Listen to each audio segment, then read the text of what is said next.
બરોડામાં બનાવેલ 108 ફૂટની અગરબત્તી અયોધ્યામાં પ્રસ્થાન કરતા અરવલ્લી જિલ્લામાં તેનું આગમન થયું છે। અયોધ્યામાં રામ મંદિરના ઉદ્ઘાટન પ્રસંગે બરોડામાં બનાવેલ 108 ફૂટની લાંબી અગરબત્તી 22 જાન્યુઆરીએ અયોધ્યા ખાતે પહોંચશે। અયોધ્યા જનાર 108 ફૂટ લાંબી અગરબત્તી બરોડાથી પ્રસ્થાન થયું હતું। તેનું આગમન અરવલ્લી જિલ્લામાં થયું હતું।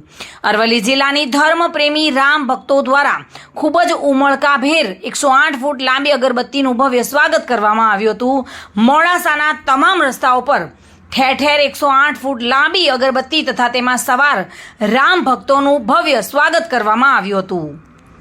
વિક્રાંત ભાટિયા સાથે bureau report, today Gujarati news.